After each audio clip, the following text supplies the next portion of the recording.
जरा सोचिए, जब पूरी दुनिया की नज़र एक ही दिशा में टिकी हो तभी कुछ देश चुपचाप दूसरी दिशा में कदम बढ़ा दें, और जब बर्फ से ढके शांत दिखने वाले इलाके में अचानक हलचल बढ़ने लगे तो सवाल उठता है, आखिर वहाँ ऐसा क्या है जो बड़ी ताकतों को अपनी ओर खींच रहा है।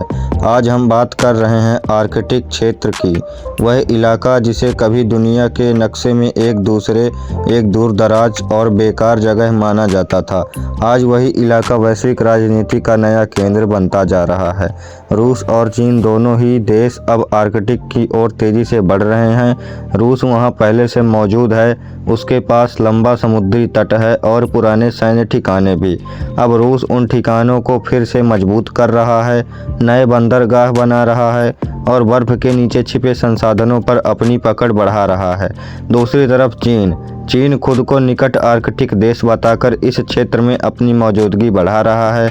चीन वहां निवेश कर रहा है, रिसर्च के नाम पर जहाज भेज रहा है और नए समुद्री रास्तों में दिलचस्पी दिखा रहा है। असल वजह साफ है, आर्कटिक में तेल, गैस और दूसरी कीमती चीज़ों के बड़े भंडार बताए जाते हैं। जैसे जैसे बर्फ़ पिघल रही है वैसे वैसे नए समुद्री रास्ते खुल रहे हैं जो एशिया और यूरोप के बीच की दूरी कम कर सकते हैं। इसका मतलब है समय की बचत और पैसे की बचत। यहीं से चिंता शुरू होती है अमेरिका और नाटो देशों की। अब तक आर्कटिक एक शांत इलाका माना जाता था जहां सहयोग ज़्यादा और टकराव कम था, लेकिन रूस की बढ़ती सैन्य गतिविधियां और चीन की बढ़ती मौजूदगी इस संतुलन को बिगाड़ रही हैं। नाटो देश को डर है कि अगर रूस और चीन ने मिलकर इस क्षेत्र में अपनी पकड़ मजबूत कर ली तो भविष्य में सुरक्षा और व्यापार दोनों पर असर पड़ेगा। खास तौर पर यूरोप के उत्तरी देशों के लिए यह नई चुनौती उभर कर सामने आएगी। सबसे दिलचस्प बात यह है कि यह सब कुछ अचानक नहीं हो रहा, यह एक सोची समझी लंबी रणनीति का हिस्सा है और आने वाले वर्षों में आर्कटिक सिर्फ बर्फ का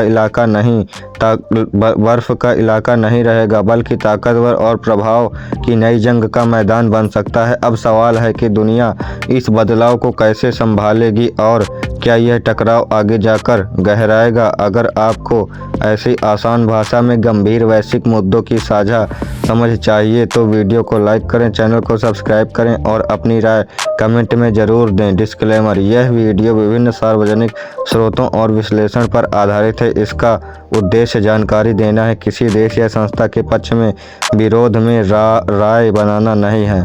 तो प्लीज़ दोस्तों, हमारे चैनल पर सदस्यता लें और ऐसी ही न्यूज़ डेली देखने के लिए हमारे वीडियो को लाइक कर चैनल को सब्सक्राइब करके बेल आइकन को ऑल में प्रेस करें ताकि हम जैसी ही वीडियो डालें आपके पास नोटिफिकेशन सबसे पहले पहुंच सके।